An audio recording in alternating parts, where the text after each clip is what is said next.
Financial amnesty program, which was introduced in 2009 and initially designed for a duration of 3 years, has run for 8 years. Earlier in the week, youths from the region addressed a press conference in Abuja, warning against alleged plans by the federal government to end the initiative. Nigeria's government has almost tripled the budget for an amnesty program for militants in its oil-producing Niger Delta region. This is viewed as a key factor in maintaining peace in the restive oil-rich heartland.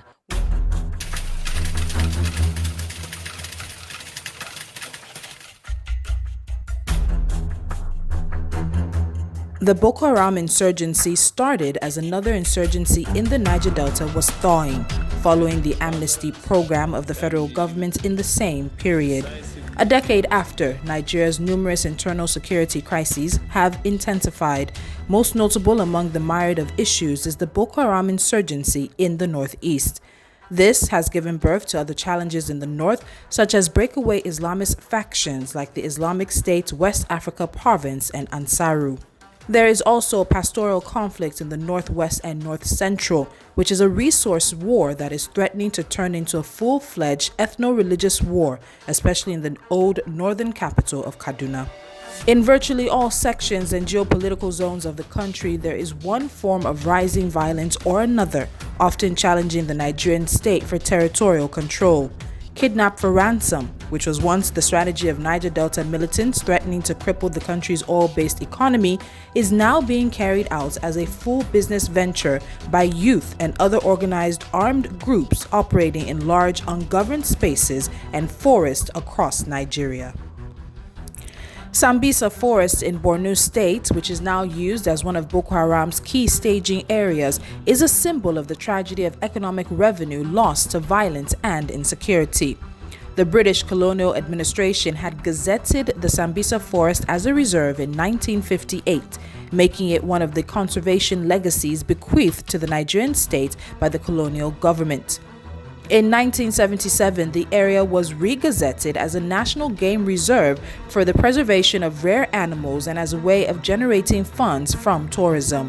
The forest, which was home to a variety of wild animals such as bush elephants, leopards, lions, hyenas, baboons, monkeys of various species, and gazelle, as well as about 62 different species of birds, is now home to squadrons and battalions of troops from the multinational Joint Task Force from Nigeria, Chad, Niger, and Cameroon, as well as Boko Haram.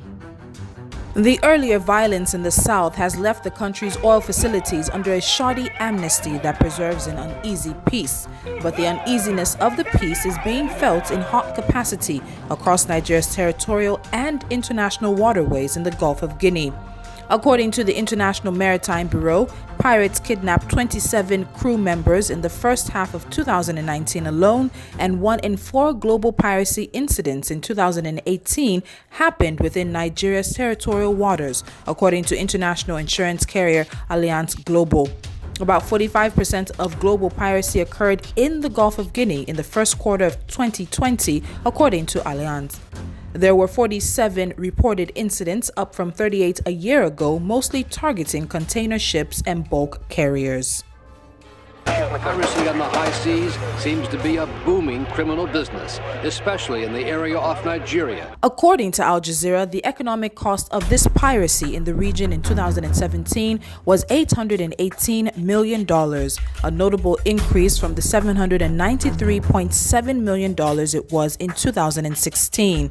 Out of the $818 million, a quarter was spent on paying for maritime security, according to a 2017 report from Oceans Beyond Piracy. Previously, in 2012, the cost of piracy in the Gulf of Guinea due to stolen goods, security, and insurance was estimated to be about $2 billion. These figures are a totally different discussion about the impact of violence in oil-producing areas that somehow affects oil production, leading Nigeria to lose about 400,000 barrels of oil to crude oil theft, which amounted to at least 4.8 billion naira in 2015. Maintaining the same amount in theft in 2019, when Nigeria became the world's capital for oil theft, the country lost about 1 trillion naira. In a country squeezed for revenue, thus leading to questionable tax policies such as the stamp duty on rent, as well as the now suspended questionable business policy that sought to make NIPOS a competitor to, as well as a regulator in the logistics sector of the economy, we are yet to take into account how rising levels of violence affect our image, which in turn affects the economy. The U.S. State Department's travel advisory for 2019 totally advises its citizens against traveling to at least 24 out of 36 states in Nigeria. When the U.S. Embassy announced an immediate and indefinite suspension of interview waivers for visa renewals for applicants in Nigeria, the reason given was not just because Nigerians overstayed their visa. It was also due to the fact that non-Nigerians were using Nigerian passports to apply for American visas, thus constituting a security threat to the U.S.